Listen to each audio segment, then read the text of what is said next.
ನಮಸ್ಕಾರ ರೀ ಎಲ್ಲ ಪ್ರೀತಿ ಮಂದಿಗೆ ಕನ್ನಡಿಗನ ಹೃದಯಪೂರ್ವಕ ಸ್ವಾಗತ. ನ ಕ್ಷಮಂತೆ ವಿಮತಯಸ್ತಮುಪಾಸೆ ಶ್ರಿಯಃ ಪತಿಂ ಮಯಿ ಸ್ಥಿತೋ ಮದಂಗೇಶು ಸ್ವತಂತ್ರೋ ವ್ಯಾಪ್ತವಾನ್ ಹರಿಃ ಸ ವಿಷ್ಣುಶ್ಚ ಸ್ವತಂತ್ರಂ ಮಾಂ ಸ್ವೇಚ್ಛಯಾ ವರ್ತಯತ್ಯಜಃ ಸ್ವಾತ್ಮನಸ್ತಸ್ಯ ಪೂಜಾ ಸ್ಯುಃ ಮನೋವಾಕ್ಕಾಯವೃತ್ತಯಃ ಮಮೈತಾಃ ಇತಿ ಕರ್ತಾರಂ ಉದ್ದೇಶ್ಯಂಚ ಹರಿಂ ಸ್ಮರೇತ್ ಧರ್ಮವಿಜ್ಞಾನವೈರಾಗ್ಯಪರಮೈಶ್ವರ್ಯಶಾಲಿನಃ ಆನಂದತೀರ್ಥಭಗವತ್ಪಾದಾನ್ ವಂದೇ ನಿರಂತರಂ. ಆನಂದತೀರ್ಥೋಪದಿಷ್ಟೋ ನಿಧಿರ್ನಾರಾಯಣಃ ವಯಃ ಪ್ರದರ್ಶಿತೋ ಯೇನ ಸಮ್ಯಕ್ ಜಯತೀರ್ಥಂ ತಮಾಶ್ರಯೇ. ಸತ್ಯಾಭಿನವದುಗ್ಧಾಬ್ಧೇ ಸಂಜಾತಃ ಸಕಲೇಷ್ಟದಃ ಶ್ರೀಸತ್ಯಪೂರ್ಣತೀರ್ಥೇಂದುಃ ಸಂತಾಪಾನ್ ಹಂತು ಸಂತತಂ. ಸತ್ಯಾಭಿಜ್ಞಕರಾಬ್ಜೋತ್ಥಾನ್ ಪಂಚಾಶದ್ವರ್ಷಪೂಜಕಾನ್ ಸತ್ಯಪ್ರಮೋದತೀರ್ಥಾರ್ಯಾನ್ ನೌಮಿನ್ಯಾಯ ಸುಧಾರತಾನ್. ಅತ್ತಿ ವರದರಾಜನ ದರ್ಶನಕ್ಕಾಗಿ ಲಕ್ಷ ಸಂಖ್ಯೆಯಲ್ಲಿ ಜನರೆಲ್ಲ ಬಂದು ದರ್ಶನವನ್ನು ಪಡೆದು ಧನ್ಯರಾಗಿದ್ದಾರೆ. ತಮ್ಮ ಜನ್ಮಾಂತರಗಳ ಪಾಪಗಳನ್ನು ಕಳೆದುಕೊಂಡಿದ್ದಾರೆ.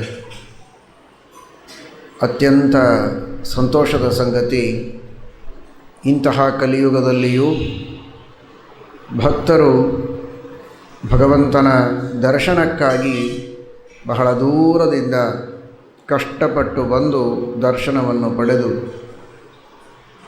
ತಮ್ಮ ಜನ್ಮದ ಸಾರ್ಥಕ್ಯವನ್ನು ಅನುಭವಿಸಿದ್ದಾರೆ. ಮೊನ್ನೆಯವರೆಗೆ 17ನೇ ತಾರೀಕು ಅತ್ತಿ ವರದರಾಜನನ್ನು ಪುನಃ ಸರೋವರದ ಮಧ್ಯದಲ್ಲಿ ಶೇಷದೇವರಿಂದ ಪೂಜಿತನಾಗಿ ಅಲ್ಲಿಯೇ ಇರ್ತಾನೆ ಎಂಬ ಅನುಸಂಧಾನದಿಂದ ಒಳಗೆ ಸ್ಥಾಪನೆ ಮಾಡಿದ ಮೇಲೆ ಜನರ ಸಾಗರ ಶಾಂತವಾದದ್ದನ್ನು ನಾವು ಕಾಣುತ್ತೇವೆ. ಉಪವಾಸದಲ್ಲಿ ಬಿಸಿಲಿನಲ್ಲಿ ಅನ್ನ ನೀರಿಲ್ಲದೆ ದಿನಗಟ್ಟಲೆ ಕಾಯ್ದು ದರ್ಶನವನ್ನು ಪಡೆದವರು ಭಕ್ತರು. ಈ ಒಂದು ವರದರಾಜನ ದರ್ಶನದ ಪ್ರಸಂಗದಿಂದ ನಾವೆಲ್ಲ ಬಹಳ ಎಚ್ಚರದಿಂದ ತಿಳಿಯಬೇಕಾದದ್ದು, ಹಾಗಾದರೆ ಭಕ್ತ ಸಾಗರಕ್ಕೆ ಒಮ್ಮೆ ಭಗವಂತನ ದರ್ಶನ ತಪ್ಪಿದರೆ ಈಗ ಮತ್ತೆ 40 ವರ್ಷ ಕಾಯಬೇಕಲ್ಲ. 40 ವರ್ಷಗಳ ನಂತರ ನಾವಿರ್ತೇವೋ ಇಲ್ಲವೋ, ಇದ್ದರೂ ಆಗ ಇನ್ನೆಷ್ಟು ಬಿಗಿ ಬಂದೋಬಸ್ತಿರುತ್ತೋ, ದರ್ಶನವಾಗುತ್ತೋ ಇಲ್ಲವೋ, ಈಗ ದರ್ಶನ ಮಾಡಿಬಿಡೋಣ, ಎಷ್ಟು ಸಾಧ್ಯವೋ ಅಷ್ಟು ದರ್ಶನ ಮಾಡೋಣ, ಅನುಗ್ರಹ ಪಡೆಯೋಣ ಅಂತ.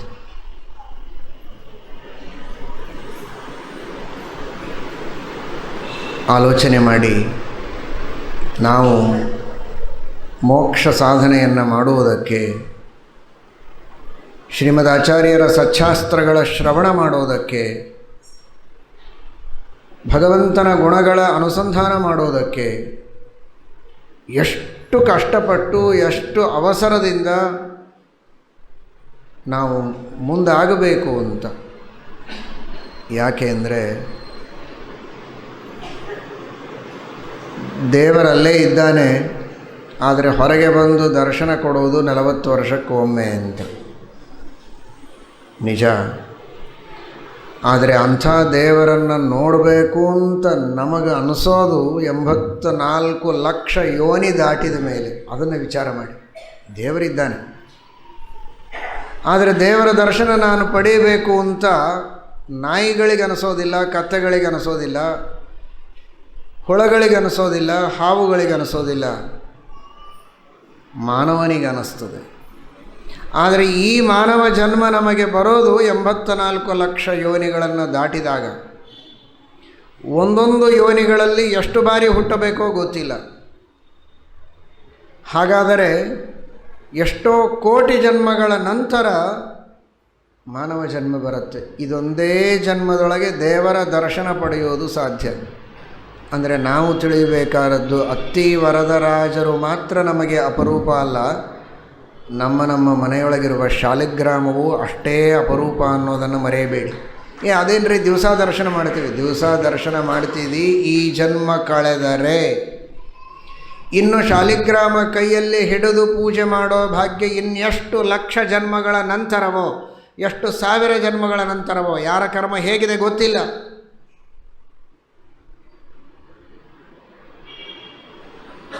ಶ್ರೀಮದ್ ಆಚಾರ್ಯರ ಸರ್ವಮೂಲ ಗ್ರಂಥಗಳು, ಒಂದು ಗಾಯತ್ರಿಯ ಮಂತ್ರ, ವೇದ ಮಂತ್ರಗಳು. ಗಾಯತ್ರಿಯ ಜಪ ಮಾಡುವಾಗ ಅಷ್ಟು ಅಪರೂಪದ ವಸ್ತು ನಮಗೆ ಸಿಕ್ಕಿದೆ ಅನ್ನೋ ಭಾವನೆ ನಮಗಿರಬೇಕು. ಇವತ್ತು ನಮ್ಮಲ್ಲಿ ಅದಿಲ್ಲ. ನನಗನ್ನಿಸ್ತದೆ ಇಡೀ ಜಗತ್ತಿಗೆ ಈ ಸಂದೇಶ ಕೊಡೋದಕ್ಕೆ ಅತ್ತಿ ವರದ ಒಂದು 300 ವರ್ಷಗಳ ಹಿಂದೆ ಅತ್ತಿ ವರದರೇ ದೇವಸ್ಥಾನದಲ್ಲಿದ್ದದ್ದು. ಆದರೆ 40 ವರ್ಷಕ್ಕೊಮ್ಮೆ ಮಾತ್ರ 48 ದಿನ ನನ್ನ ಪೂಜೆ ಮಾಡಿ ಉಳಿದ ದಿನ ನಾನು ನೀರಿನಲ್ಲಿ ಸನ್ನಿಹಿತನಾಗಿರ್ತೇನೆ ಅಂತ ಸ್ವಪ್ನದಲ್ಲಿ ಸೂಚನೆಯನ್ನು ಕೊಟ್ಟದ್ದೇ ಪ್ರಾಯ ಇದಕ್ಕೆ ಅಂತ ಅನ್ನಿಸ್ತದೆ. ಅಂದರೆ ಆಗ ನನ್ನ ಅಪರೂಪತೆ ನಿಮಗೆ ಕಲ್ಪನೆಗೆ ಬರುತ್ತಲ್ಲ, ಆ ಸಂದರ್ಭದಲ್ಲಿ ನೀವು ಆಲೋಚನೆ ಮಾಡಿ, ಜೀವನದ ಆಧ್ಯಾತ್ಮಿಕವಾದ ಯಾವುದೇ ಒಂದು ಸಂಗತಿಯೂ ನಿಮ್ಮಲ್ಲಿ ಅಷ್ಟು ಅಪರೂಪದ್ದು ಅಂತ ನೀವು ಭಾವಿಸಿಕೊಳ್ಳಿ. ಏನೋ ಅವಸರದಲ್ಲಿ ಗಾಯತ್ರಿಯನ್ನು ಒಂದು ಸಲ ಜಪ ಮಾಡುವಾಗ 10 ಸಲ ಮಾಲೆ ತಿರುಗಿ ಹೋಗಿಬಿಟ್ಟಿರ್ತದೆ. ಅಷ್ಟು ಅವಸರದಲ್ಲಿ ಗಾಯತ್ರಿಯ ಜಪ, ಮನಸ್ಸು ಎಲ್ಲಿಯೋ ಇರುತ್ತೆ. ಶ್ರೀಮದಾಚಾರ್ಯರ ಶಾಸ್ತ್ರದ ಪ್ರವಚನ ಪಕ್ಕದಲ್ಲಿಯೇ ನಡೀತಾ ಇದ್ದರೆ ಇನ್ನೆಲ್ಲಿಯೋ ಹರಟೆಯನ್ನು ಹೊಡೀತಾ ಮನುಷ್ಯ ಕಾಲ ಕಳೀತಾನೆ. ನಿಜವಾಗಿಯೂ ಆಶ್ಚರ್ಯ ಆಗ್ತದೆ. 1000, 10,000, 20,000, ಲಕ್ಷ ಎಷ್ಟು ಬೇಕಂತೀರೋ ಅಷ್ಟು ಕೊಡ್ತೇವೆ, ಮೊದಲು ದರ್ಶನ ಮಾಡಿಸಿ ಸಾಕು ಅಂತ ಸಾಲು ಸಾಲಾಗಿ ನಿಲ್ಲುವ ಜನರ ಆ ತವಕ, ಆ ಉತ್ಸಾಹ, ಆ ಭಕ್ತಿಯನ್ನು ನೋಡಿದರೆ ಇದೇ ಭಕ್ತಿ, ಇದೇ ಉತ್ಸಾಹ ನಮಗೆ ಗಾಯತ್ರಿಯ ಬಗ್ಗೆಯೂ ಇರಬೇಕು. ಅದೇನ್ರಿ ದಿವಸ ಸಿಗತ್ತೆ ನಿಜ. ಈ ಜನ್ಮನೇ ಇನ್ನೆಷ್ಟು 1000 ವರ್ಷಗಳಾದ ಮೇಲೆ ನಿನಗೆ ಸಿಗತ್ತೆ ಯಾರಿಗೆ ಗೊತ್ತು? ಯಾವ ಕ್ಷಣಕ್ಕೆ ಈ ಜನ್ಮ ಹೋಗತ್ತೆ? ಇಲ್ಲಿ 48 ದಿನ ನಿಶ್ಚಿತ ಇತ್ತು, ಇಂತಹ ತಾರೀಕಿನಿಂದ ಇಂತಹ ತಾರೀಕಿನವರೆಗೆ ಅಂತ, ಪ್ರಾಯ 1ರಿಂದ 17ರವರೆಗೆ ಅಂತ. ಇಲ್ಲೇನು ನಿಶ್ಚಿತ ಇದೆ? ದಿನ ಅಲ್ಲ, ಕ್ಷಣವೇ ನಿಶ್ಚಿತ ಇಲ್ಲ. 2ನೇ ಕ್ಷಣಕ್ಕೆ ಮನುಷ್ಯ ಕೊಲ್ಯಾಪ್ಸ್ ಆಗ್ಬೋದು. ಅಷ್ಟು ಅನಿಶ್ಚಿತವಾದಂತಹ ಸ್ಥಿತಿಯಲ್ಲಿ ನಾವಿದ್ದೇವೆ. ಇಂತಹ ಅನಿಶ್ಚಿತ ಪರಿಸ್ಥಿತಿಯೊಳಗಿದ್ದು ಅದೇನು ಧೈರ್ಯ? ಏನು ಸುಖವಾಗಿದ್ದೇವೆ, ಎಲ್ಲ ನಮ್ಮದೇ ಅನ್ನೋ ಹಾಗೆ ನಾವಿದ್ದೇವೆ. ಹಾಗಾದರೆ ಅಪರೂಪಕ್ಕೆ ಸಿಗುವ ಈ ಮಾನವ ಜನ್ಮ, ಬ್ರಾಹ್ಮಣ ಜನ್ಮ, ವೈಷ್ಣವ ಜನ್ಮ, ಮಾಧ್ವ ಜನ್ಮ, ಅದನ್ನು ನಾವು ಸಾರ್ಥಕ ಮಾಡಿಕೊಳ್ಳಬೇಕು. ಅಂತಹ ಜನ್ಮ ಸಿಕ್ಕಾಗಲೂ ಸಜ್ಜನರ ಸಹವಾಸ, ಗಾಯತ್ರಿಯ ಅಥವಾ ಇನ್ನಿತರ ಮಂತ್ರಗಳ, ವೇದಗಳ, ಉಪನಿಷತ್ತುಗಳ, ಭಗವದ್ಗೀತೆಯ, ಸರ್ವಮೂಲಾದಿ ಗ್ರಂಥಗಳ ಶ್ರವಣ ಮಾಡುವ ಸೌಭಾಗ್ಯವಂತೂ ಇನ್ನೂ ಅಪರೂಪ. ಶ್ರವಣ ಮಾಡಿದ ಮೇಲೂ ಭಕ್ತಿಯಿಂದ ಶ್ರವಣ ಮಾಡುವ, ಅದನ್ನು ಅಹಂಕಾರಕ್ಕೆ ಉಪಯೋಗಿಸಿದಂತೆ ಮೋಕ್ಷ ಸಾಧನೆಗೆ ಬಳಸಿಕೊಳ್ಳುವ ಯೋಗ ಸಿಗೋದಂತೂ ಬಹಳ ಅಪರೂಪದ್ದು. ಸಿಕ್ಕಾಗ ಒಂದೊಂದು ಕ್ಷಣವನ್ನು ನಾವು ಸಾರ್ಥಕ ಮಾಡಿಕೊಳ್ಳಬೇಕು. ಭಗವಂತನ ಮಹಿಮೆಯ ಅನುಸಂಧಾನ ಮಾಡೋದಕ್ಕೆ, ಮಂತ್ರಗಳ ಪಠನ ಮಾಡೋದಕ್ಕೆ, ಶಾಸ್ತ್ರಗಳ ಶ್ರವಣ ಮಾಡೋದಕ್ಕೆ, ಪರೋಪಕಾರ ಮಾಡುವುದಕ್ಕೆ ನಮ್ಮ ಈ ಶರೀರವನ್ನು, ನಮ್ಮ ಮನಸ್ಸನ್ನು, ನಮ್ಮ ಇಂದ್ರಿಯಗಳನ್ನು ಉಪಯೋಗಿಸಬೇಕು, ವ್ಯರ್ಥ ಮಾಡಿಕೊಳ್ಳಬಾರದು ಅಂತನ್ನುವ ಸಂದೇಶ ಈ ವರದರಾಜನ ಅಪರೂಪದ ಪ್ರಸಂಗದಲ್ಲಿ ನಾವು ನೀವುಗಳೆಲ್ಲ ಪಡೆಯಬೇಕಾಗಿದೆ. ವರದರಾಜ ನಮ್ಮೆಲ್ಲರ ಹೃದಯದಲ್ಲಿಯೇ ಇದ್ದಾನೆ. ವರಪ್ರದನಾಗಿ ಭಗವಂತ ಯಾವಾಗಲೂ ನಮ್ಮ ಹೃದಯದಲ್ಲಿದ್ದಾನೆ. ನಾವು ಬೇಡಿದ ವರಗಳನ್ನು ಕೊಡುವುದಕ್ಕೆ ಸಿದ್ಧ, ಆದರೆ ಅವನ ಕಡೆಗೆ ನೋಡುವುದಕ್ಕೆ ನಾವು ಸಿದ್ಧರಾಗಬೇಕು. ಭಗವಂತ ನಮಗೆ ಅನುಗ್ರಹವನ್ನು ಮಾಡುತ್ತಾನೆ. ಬಂದ ಎಲ್ಲ ಸಜ್ಜನರು ನಿತ್ಯದಲ್ಲಿ ಗಾಯತ್ರಿಯ ಜಪವನ್ನು, ತ್ರಿಕಾಲ ಸಂಧ್ಯಾವಂದನವನ್ನು ತಪ್ಪದೇ ಮಾಡಿ, ದೇವರ ನಾಮಗಳನ್ನು ಹೇಳಿ ನಾಮಸ್ಮರಣೆಯನ್ನು ಮಾಡಿ ಭಗವಂತನ ಗುಣಗಳನ್ನು ಚಿಂತನೆ ಮಾಡಿ ಜನ್ಮವನ್ನು ಸಾರ್ಥಕ ಮಾಡಿಕೊಳ್ಳಿ. ವರದೇಶ ವರಪ್ರದ ಭಗವಂತ ಹೃದಯದಲ್ಲಿಯೇ ಇದ್ದು ನಿಮ್ಮೆಲ್ಲರಿಗೂ ವರವನ್ನು ನೀಡುತ್ತಾನೆ. ಶ್ರೀಕೃಷ್ಣ ಅರ್ಪಣಮಸ್ತು.